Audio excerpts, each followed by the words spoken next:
Listo, buenos días a todos. ¿Cómo estamos? ¿Todo bien? ¿Y cuántas personas son alumnos, estudiantes aquí?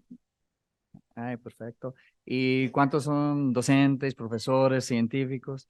Ah, bueno, una buena representación.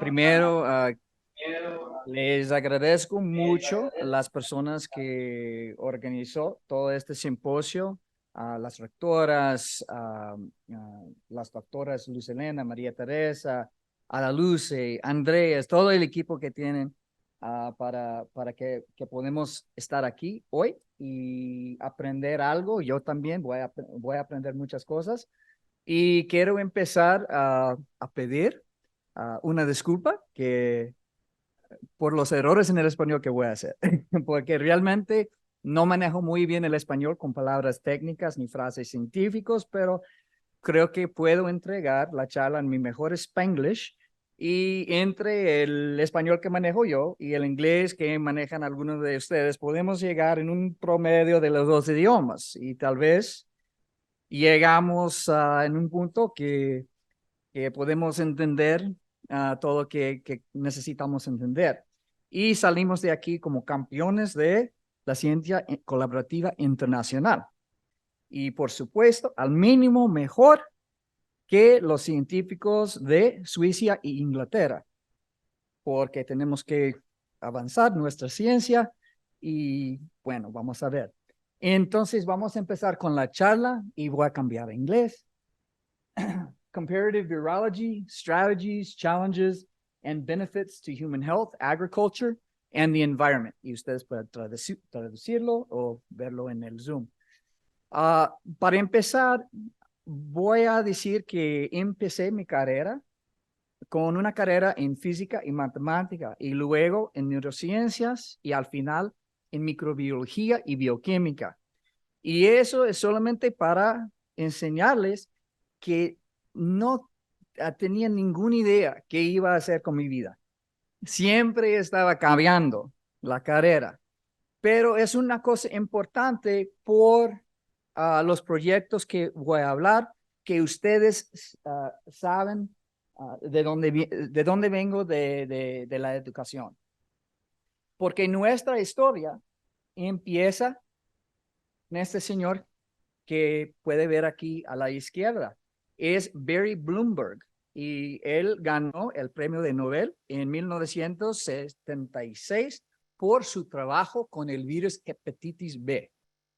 Y el señor lo conocí en sus últimos años como una parte de un grupo de NASA que se llama el Astrovirology Working Group. So, astrobiología, no sé si es una palabra o no, pero bueno, tuvimos un grupo de astrovirology en la NASA y tuve la oportunidad para tener varias conversaciones con el doctor Bloomberg y charlamos varias veces acerca sobre el tema de la biología. Y para mí la biología es muy complicado y muy interesante, porque en la física tenemos las leyes de Newton. En la química tenemos las leyes también, como Ideal Gas Law y Charles Law y Boyle's Law. También en la física tenemos como Schrödinger's equations and Maxwell's equations in electrodynamics. Hay leyes y cuando una persona tiene un problema o un proyecto, siempre puede confiar en estas leyes para empezar los proyectos. Pero en la biología y también en virología no tenemos leyes.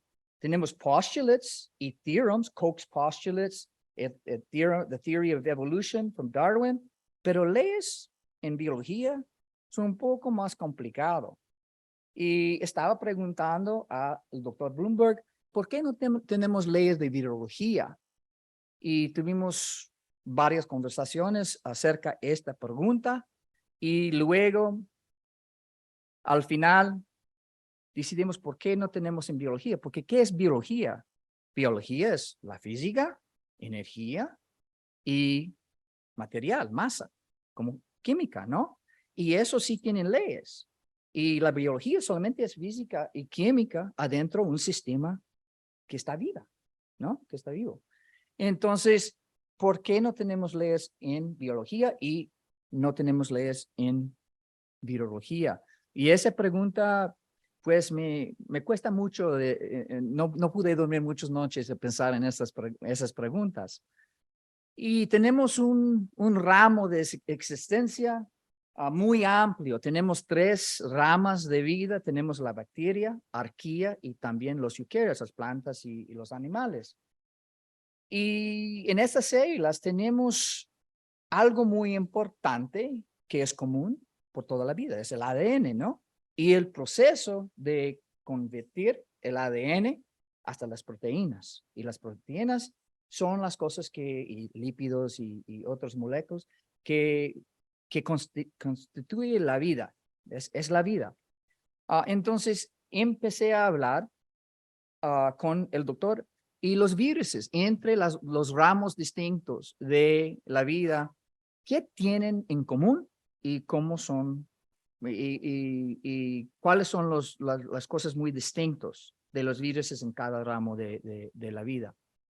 Entonces, desgraciadamente, el doctor Bloomberg se murió, se falleció en 2011 y después de 10 años, cuando ya empecé como profesor, estaba pensando otra vez en esas preguntas y esas charlas que tuve con el doctor Bloomberg.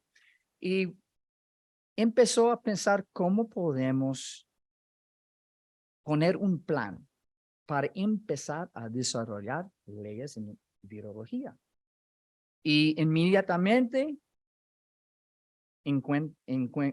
encontré problemas, porque el virosfera, no sé, es una palabra en español, pero voy a usarlo, es muy amplio y también hay mucha diversidad.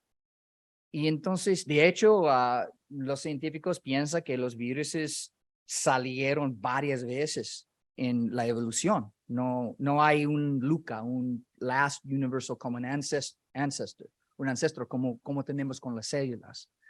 Los viruses tal vez salieron varias veces. Y también ya es aceptado en la comunidad científica que los viruses están manejando la evolución. Y entonces son muy importantes. Y cuando una persona, un científico, cualquier persona está pensando en la vida, siempre tiene que pensar qué está pasando con los virus. Por ejemplo, nosotros como humanos, cada de ustedes, yo también, tenemos viruses adentro de nuestro cuerpo. Hay algunos que están en una fase de latency, como escondidos más o menos, y hay otros que más activos. Y también, como saben ustedes, tenemos viruses que causan muchos problemas, enfermedades. Entonces, los virus son muy importantes en cualquier sistema está trabajando. Tiene que pensar en los virus porque pueden cambiar todo el sistema. Si es un ecosistema o si es un sistema de un animal. Bueno, entonces voy a pedir un favor a ustedes, a pensar en los virus en una manera más amplia, no solamente como agentes, como las cosas que causan enfermedades, pero entidades que manejan casi toda la vida. Si estamos hablando de ecosistemas marinas, ecosistemas del suelo, del mar, si estamos hablando de las cosas que usan para la comida, animales y plantas, todos tienen viruses. Y a veces los viruses sí pueden resultar en enfermedades, pero también a veces solamente cambian la evolución de los animales y las plantas y también pueden cambiar el disponibilidad de alimentación, elementos, fósforo, nitrógeno y todo eso en el sistema. Entonces son muy importantes. Entonces, para que revisamos un poquito la importancia de los virus, imagínense que en 1 mililitro de agua del mar tenemos millones de virus. Y en agua dulce, unos 100 miles, más o menos, ¿ok? Y para la evolución, estamos discutiendo ahorita en la comunidad científica si el ADN de los humanos lleve un porcentaje de ADN de virus de 5%, 8%, hasta 50% de nuestro genoma. Es a base de un juego de virus anteriormente en la evolución. Y también, por ejemplo, no sé, ¿cómo se dice? Whales, los whales, los blue whales, ¿cómo? Ballenas, sí, los ballenas pueden excrete, pueden llegar como 10 al poder 13 viruses al día. Entonces, hay muchísimos viruses en los ecosistemas marinas y también en los ecosistemas de bosque y todo eso. Y también estamos aprendiendo que los cánceres que tenemos, al mínimo 20% de los cánceres que tenemos empieza con una infección de viruses. ¿Okay? Y tengo algunas muestras aquí, ejemplos de la importancia de los virus en las enfermedades. Y ya sabemos eso por el COVID, ¿no? Tuvimos un gran problema global con el COVID. Pero bueno, entonces empecé a pensar en todo eso y hablar con amigos míos, colegas en otras universidades y formamos un equipo, y un gran equipo. Empezamos con esas personas de la Universidad de Arkansas, de una universidad en Puerto Rico, una universidad de Maine y otras universidades. Cada persona tiene su propio área que son expertos. Es que yo no manejo muy bien los bioinformáticos porque hay programas nuevos que no tenían entrenamiento, pero hay otras personas que sí tienen. La matemática. Hay gente que maneja muy bien la matemática, estadística. Entonces, formamos un equipo muy grande y está extendiendo para hacer unas preguntas. Aquí están algunos de las personas que están involucrados en este proyecto. Y las preguntas son así. Voy a hacer en inglés, por favor. Are there mathematically characterizable patterns across disparate virus systems, so viruses de todos ramos de la vida, where you can relate genetic profile, las genomas, a su fisiología, las infecciones, the infection dynamics? Okay. And if we can identify these patterns, can they be used to generate predictive models, not reactive models, but predictive models that are generalizable across all viruses, or at least a subset or a large group of viruses, regardless of which domain of life? Oh, okay. A little technical problem here. I can fix that pretty quickly, I think.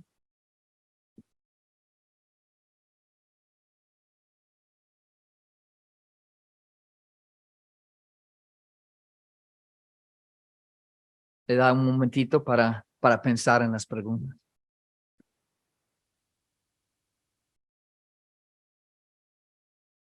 ¿Ya? Ok, bueno.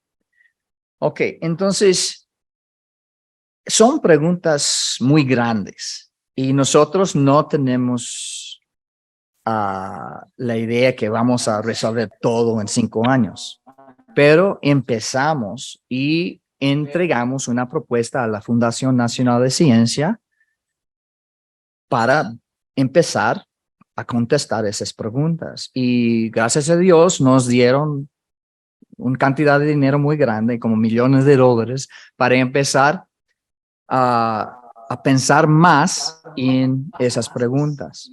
Pero inmediatamente, cuando empezamos a tratar con esas preguntas, encontramos problemas. La primera problema era, ¿qué exactamente vamos a medir?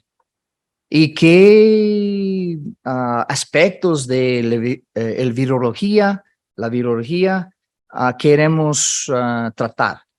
Por ejemplo, hay algunas variables, como puedes hacerlo en inglés, the probability of host species jump, que brinca entre una especie a otra, otro animal o otra planta. ¿Y cuál es el host range? What is the host range? The range at which the viruses can infect different individuals within the species, even when there's species differences. And what's another thing? Otra cosa que podemos medir, la virulencia. ¿Cómo impacta el virus cuando ya infecta un huésped, ¿no? Y pathogenicity and infectivity. Y generalmente gente a veces combina las palabras virulence, pathogenicity and infectivity, pero realmente son muy distintos. Y no tengo tiempo para hablar de todos los detalles tan suaves, pero bueno, hay diferencias. Otra cosa que podemos medir, what is the propensity for recombination, antigenic drift or shift or reassortment? Los viruses pueden cambiar. They can mutate, right? Entonces, ¿cuál es el nivel, la probabilidad que un virus va a hacer un cambio en su genética, su genoma, para cambiar cómo cómo infecta los huéspedes? Una otra cosa que podemos medir, si el virus va a vivir adentro de la célula, pero no va a integrarse adentro del genoma del huésped, o sí. Y si va a integrar, todo el genoma del virus va a integrar o solamente un pedazo, una parte. ¿Y cómo es los cambios en replicación? So, replication strategy. Hay algunos viruses que matan inmediatamente el huésped y hay otros que viven conjunto con el huésped. Entonces, también tenemos productivity. Si tiene un virus, ¿cuántos viruses van a producir por hora, por día o por mes cuando ya tiene una infección? ¿Qué factores manda si va a entrar un fase de latency? Quiescence, no sé cómo se dice en español, pero bueno, latency, cuando está escondido más o menos. Y también, ¿en qué impacto tiene el virus en la evolución del huésped y también el virus? Entonces, hay muchas cosas que podemos medir. ¿Y cómo vamos a medirlos? Pues nosotros proponemos un plan a investigar 3 sistemas muy importantes. Cada sistema está en un ramo de la vida muy distinto. So, tenemos un bacteriófago, un sistema en bacteria que se llama Godonia phage. Un colaborador está manejando la mayoría de este proyecto. En mi laboratorio está manejando un Pseudomonas spindle-shaped virus que es de arquía, hypothermophiles, hipothermophiles. Y también estoy en mi laboratorio investigando un virus de herpes que supuestamente causa epilepsia. ¿Okay? ¿Por qué seleccionamos estas 3 viruses? Pues bueno, un problema que tenemos es algunos virus matan muy rápido al huésped y no nos da tiempo para investigar, para observar qué están haciendo en el huésped. Y con esos sistemas que seleccionamos, tenemos una ventana de tiempo un poco más largo plazo, porque son más o menos non-lytic, no sé cómo se dice, pero no quiebran la célula muy rápido. Pero mejor se producen más virus y los virus salen de la célula en una manera un poco más suave. ¿Okay? Entonces nos da una ventana un poco más amplia para investigar el sistema. Y con estos 3 sistemas estamos estudiando por varios niveles. Estamos mirando la fisiología, la genética. Estamos mirando los ómicas, no sé cómo se dice en español, pero proteomics, transcriptomics, metabolomics, y estamos tratando para desarrollar modelos matemáticos, cómo funciona cada sistema en su propio ramo de la vida. Y luego, cuando ya tenemos algunas ecuaciones en las matemáticas, vamos a ver si hay cosas comunes entre los tres sistemas.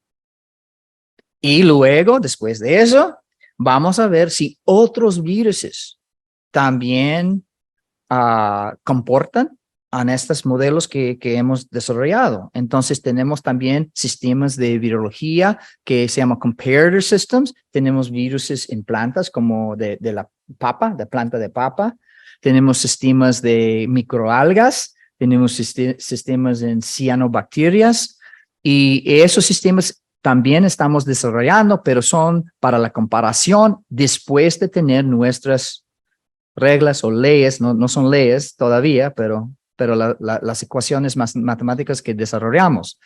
Y después de todo eso, vamos a ver si con los modelos podemos ver en el futuro, predict, cómo va a impactar a la ecología y los ecosistemas donde trabajan. Entonces, esa sería la idea. Entonces, empezamos y tenemos 2 años trabajando en eso, pero los problemas son muchos. Y el primer problema que tenemos es los distintos genomas que tienen los virus. Hay unos que son a base de ADN, otros de ARN, otros tienen un sencillo strand, cadena, y otros doble. Y entonces es muy difícil para hacer comparaciones entre los virus cuando tienen genomas muy distintos, ¿no? Bueno, la otra cosa es la ventana de observación. 1 y 2 ya creemos que hemos solucionado, más o menos, pero hay otro problema muy importante, es el problema de titer. So, dependiente cuál sistema está, en qué sistema está trabajando, cómo se hace en el titer. ¿Ustedes saben qué es el titer? ¿Con mano? Bueno, si no, les voy a decir. ¿Cuántas partículas de virus tiene en un momento? ¿Y cómo podemos medirlo? Entonces, en la bacteria, bacteriófagos, podemos hacer en unas placas de Petri. ¿Sabes qué son placas de Petri? ¿Con mano? ¿Sí? Ah, bueno, perfecto, mejor. Bueno, y podemos hacer, ¿cómo se llama? Plaques, y podemos contar cuántos agujeritos hacen los virus en un pasto, una cantidad de virus que están en la placa. Huéspedes que están en la placa. Pero hay otros sistemas como en neurobiología, como los virus de herpes, que las células no hacen no podemos cultivar los huéspedes tan fácil. Entonces no podemos hacer los ensayos de placas C. Tenemos que hacer otra cosa. Entonces, depende en cuál sistema estamos trabajando, hay diferentes métodos a medir el titer. Y si uno no puede medir el titer, no puede estudiar los virus, porque ustedes quieren saber si están en el laboratorio y quieren saber cómo está funcionando el virus, quieren saber cuántos virus tenemos en algún momento. Entonces es muy importante. Y también si quiere hacer un experimento donde tienen unos huéspedes y quiere poner virus, tienes que saber cuántos virus está poniendo en un cultivo de huéspedes, ¿no? Entonces, sin el titer, no puede medir el MOI, Multiplicity of Infection. ¿Cuántos virus tenemos? ¿Cuántos huéspedes tenemos cuando empezamos el ensayo de infección? Entonces, es un problema muy grande. Pero otra vez pensamos, hablamos y encontramos unas maneras que podemos trabajar. Y por todos los sistemas que hemos seleccionado, hay unas cosas comunes que nos pueden ayudar. Primero, todos los sistemas que hemos seleccionado son a base de ADN y doble strand y tiene doble cadena. Entonces, nos ayuda ahí. Ok, la otra cosa es que tenemos una ventana de observación amplio. Por ejemplo, en este gráfico aquí, es un virus que mata el huésped muy rápido y no nos sirve. ¿Ok? Aquí es sin infección y aquí es con infección con el virus. Y el virus mata el huésped muy rápido y no nos da tiempo para observar nada. ¿Ok? pero con el sistema que seleccionamos de los arquea y también de los virus de herpes y también el Gordonia fish, sí podemos tener una ventana más amplia porque no matan inmediatamente toda la cultiva. Solamente se hacen como un poco enfermo porque puede ver aquí que el crecimiento baja un poquito, pero no totalmente mata toda la cultiva. Bueno, entonces tenemos una solución a eso. Bueno, entonces el segundo problema que tenemos es cómo medir el titer. Y aquí es un ejemplo de los placas. Y sí, es muy difícil para verlo en la pantalla, pero hay agujeros aquí en el huésped y puede contar los agujeros y más o menos determinar cuántos virus están en toda la solución. Otra manera es TCID 50. Hay otras maneras a medir el titer, pero que podemos hacer por todos los virus que hemos seleccionado es hacer un proceso de RT-qPCR. Y en RT-qPCR está usando la genoma y está contando cuántas genomas de virus tiene. Y podemos usar este método en cualquiera de los virus.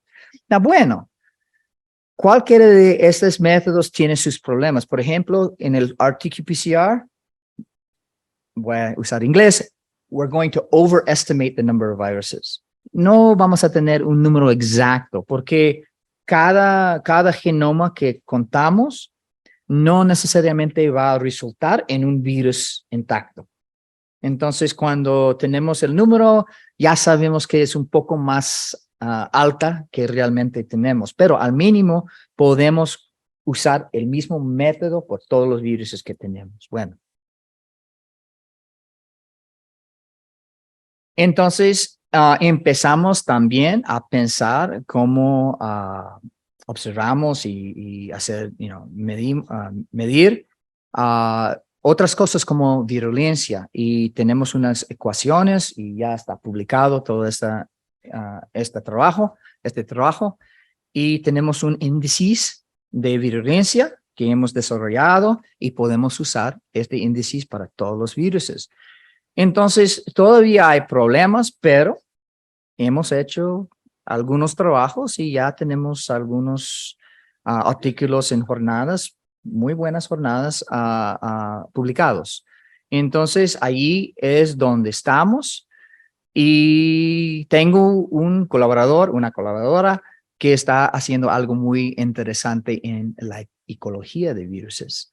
Ella quiere ver cómo la infección con virus impacta los nutrientes, alimentación básicos, los elementos en el suelo o en el mar o en cualquier sistema.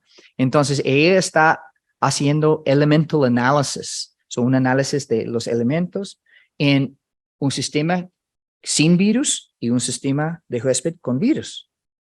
Y está midiendo los cambios en los elementos distintos de carbón, de nitrógeno y oxígeno. Y eso me fascina porque no es mi área de entrenamiento, pero con ella sí podemos contestar otras preguntas que no hemos pensado anteriormente. Entonces ella se dice que es un biological stoichiometry framework es que está desarrollando. Okay. So, si ustedes tienen intereses en ecología, también pueden usar este entrenamiento para estudiar virus también. Y también tenemos algunos datos preliminarios que enseñan que un virus de los sofulobes la infección resulta en un cambio en el ratio, el porcentaje de carbón a nitrógeno distinto que otro virus. Entonces, es un método válido. Y seguimos con este trabajo. Bueno, y la otra cosa que queremos hacer últimamente, queremos desarrollar ecuaciones, ¿sí? Modelos. Entonces, también tenemos un colaborador que se llama el Dr. Chen Zhang, que es matemático, que es un experto en network analysis, Bayesian methods, and él desarrolló unos procesos que se llama Differential Network Modeling. ¿Ok? Con este Differential Network Modeling podemos verificar el impacto de los virus en ciertas variables que nos interesa, que estamos interesados. Ok, entonces, en sumario, queremos map the genetics profiles to distinct physiology. We want to build multidimensional models, so modelos matemáticos, and we want to use those models to identify and quantify the associations between the omics, and the virus infection features. So then later, once we have these models in place, las ecuaciones, queremos saber si otros viruses están actuando, están comportándose en la misma manera por las ecuaciones que tenemos, las leyes que tenemos. Ok, entonces este es el proyecto que tenemos y esa es más o menos la ciencia que voy a presentar el día de hoy. Y luego tenemos otras presentaciones y vamos a hablar cómo ustedes pueden involucrarse en nuestros proyectos, pero con esto voy a terminar la charla y les agradezco mucho. Gracias.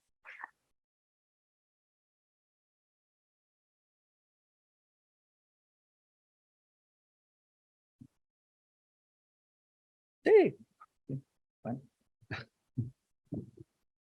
Gracias por la presentación. Recordarles que en este espacio podemos aprovechar unos minutos para formular preguntas. La mecánica para las preguntas consiste en lo siguiente: se debe escribir a través del medio de Zoom. Por allí recibimos las preguntas, por favor, y las formulamos. ¿Cuántas preguntas podemos recibir, doctora Luz Helena? 3. All right. Entonces, tenemos ahí José Andrés. ¿Todavía no? Bueno, entonces al público, por favor, quienes desean consultar, formular una pregunta. Es español, francés, alemán. All right. German, Italian, anytime. ¿Alguien? Caballero. ¿Cómo es su nombre, perdón? Juan Carlos. Sí, bueno, doctor Zavallo, muchas gracias por la charla, me parece muy interesante. Pero es porque como no conozco el sistema ni los microorganismos, quería preguntar sobre la patogenicidad de estos modelos en los que están trabajando, ¿sí? Tanto a nivel de bacteria como a nivel de virus. Y digamos, ¿qué tipo de huéspedes normalmente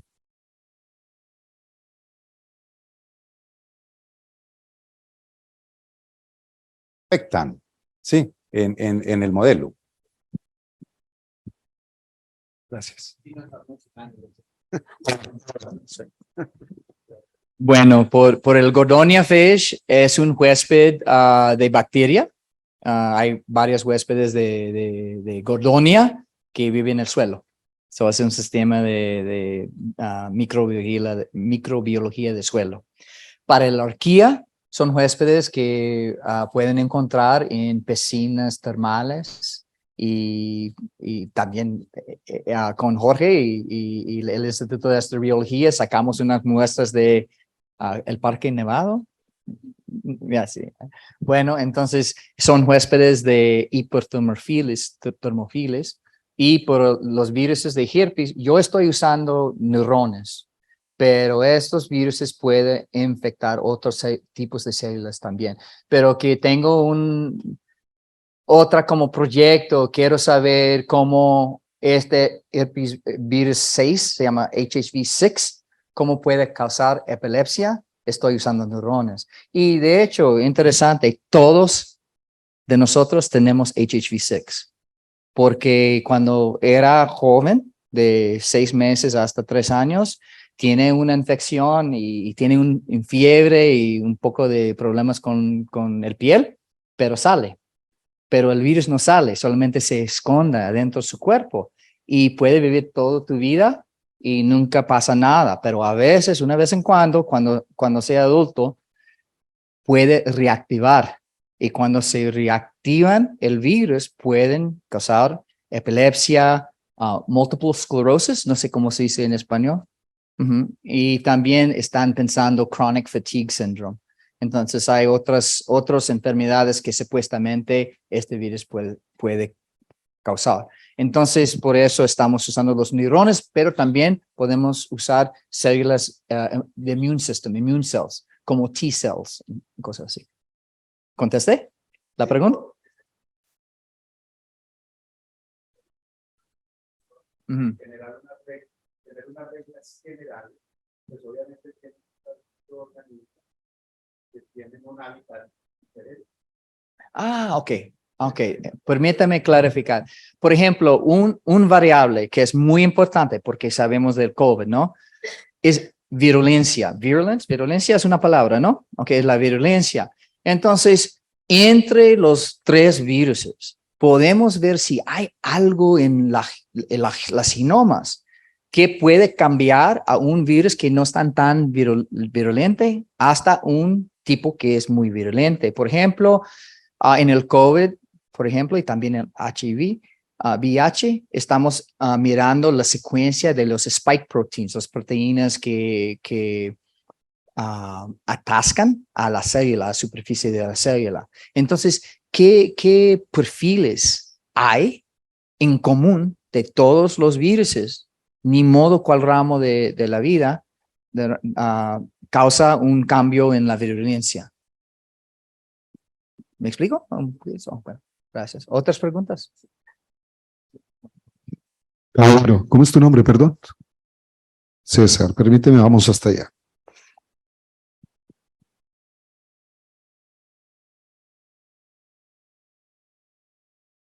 Buenos días. Teniendo en cuenta la importancia que debemos sacar tienen las mascotas en nuestro entorno, dentro de este proyecto tan importante, existe una que de pronto haya ustedes estimado agregar a estudios sobre virus que pueden afectar directamente a nosotros los humanos.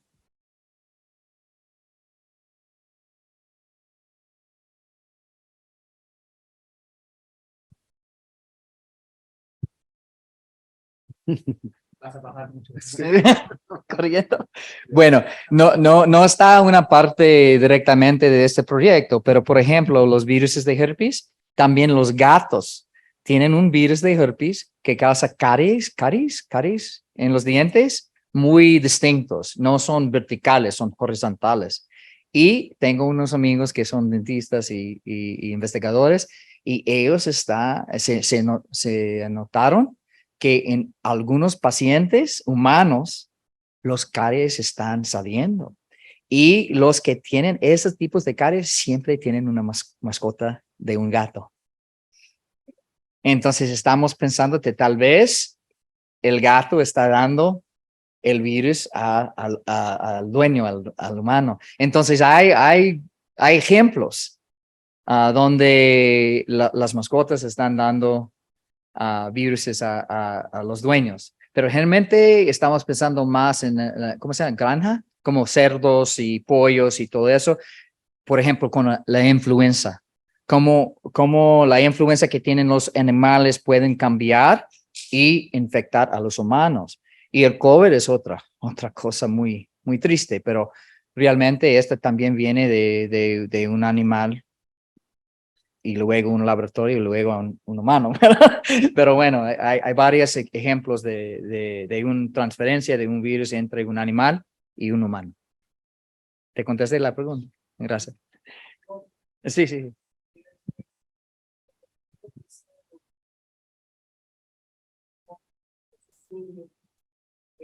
¿Qué parámetros tienen en cuenta en este proyecto para analizar una especie?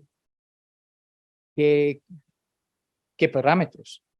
Pues estamos mirando los parámetros del el perfil genómico de la genoma y cómo los cambios en la genética pueden cambiar la fisiología de la interacción entre virus y huésped, por ejemplo. Otro parámetro es si el virus entra y esconda como latency o si es tiene mucha actividad. Sí, hay varias variables. Estamos investigando muchas variables a ver cómo son las relaciones entre la genoma del huésped y el virus y los parámetros fisiológicos. Bueno, no sé cómo estamos con tiempo, pero bueno, síguenos. Bien, vamos bien. Tenemos 2 preguntas más. Primero ya. Listo. ¿Tu nombre es? Déjeme, voy a hacer ejercicio. ¿Laura? Listo. Bien puede. Como quieras. Con español. Should I ask it in Spanish or English? Okay. So, I was like paying attention to the fact that you say that we could like find patterns in common with the viruses. And maybe if you can find like a pattern in common, you could find a cure to the ones that are like, and that are bad, because you said that not all of them are bad. And if there's like a way to find a pattern in viruses, you could find a way to cure one that doesn't have a cure right now. Is that possible? Oh, don't worry. Bromeando, ¿no? No, sí, ya estamos haciendo eso. De hecho, hay unas investigaciones en algo que se llama phage therapy. No sé cómo se dice en español. Therapy de fagos. Donde pueden encontrar virus de bacteria que pueden matar bacterias que causan infecciones en humanos, ¿no? También. La otra cosa muy importante y muy interesante es el uso a los virus para específicamente atacar las células de cáncer. Y eso es muy, muy, muy increíble. El problema es que el paciente tiene que aguantar la infección del virus, pero si puede aguantar en los principios, la primera infección, los virus van a ir a buscar solamente las células de cáncer, a matarles, sin matar las otras células en el cuerpo. Entonces es una buena idea y estamos trabajando como comunidad científica en eso. Gracias por su pregunta. Sí. Creo que tenemos una última, Daniel Martínez, profesor del Salesiano. Perfecto. Una última acá. En el auditorio, por allí. Entonces, Juan Pablo, vamos.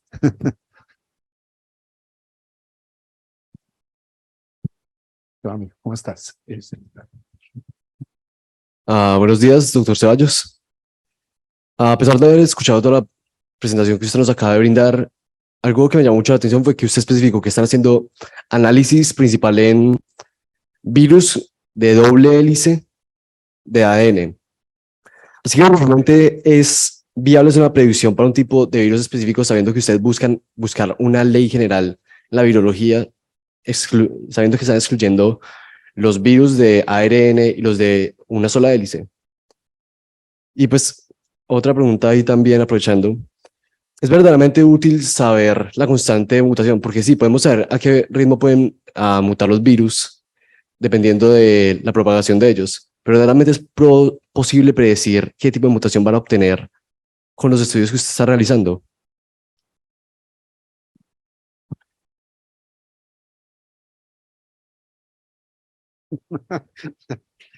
Bueno, de la pregunta sobre ADN contra ARN, es cierto, es muy difícil para hacer comparación entre los virus con genomas muy distintos, pero no debemos olvidar de las proteínas.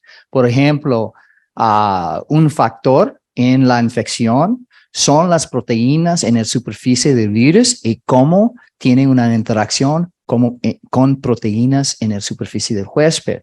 Y hay mecanismos, por ejemplo, en el VIH tenemos el GP120 protein y hay un proline, un aminoácido que hace como una puerta, ¿ok? Y la puerta abre para los ácidos, los aminoácidos hidrofóbico, que se puede atascar a los receptores en la superficie del huésped. Y si es un virus de ARN o un virus de ADN, podemos ver si este mecanismo es común entre varios virus, ni modo si es ARN o ADN. Y la segunda pregunta ya olvidé. ¿Qué era?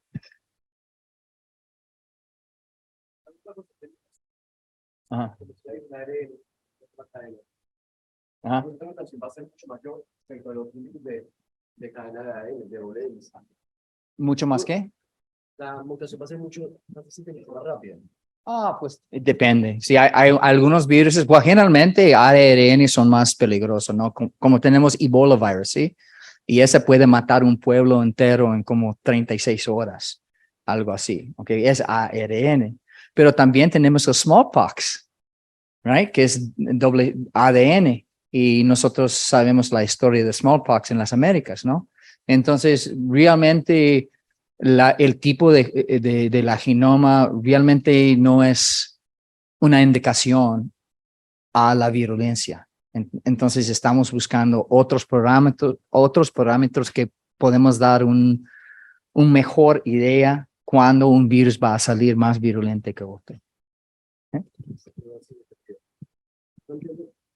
Quiero saber si ustedes con su, creo que están realizando, actualmente están planeando descubrir la reproducción y la propagación de los virus, pero como tal, o sea, entender la constante propagación, a qué medida crecen y se reproducen, pero no el tipo de mutación que pueden llegar a obtener dependiendo de la propagación. Pues sí.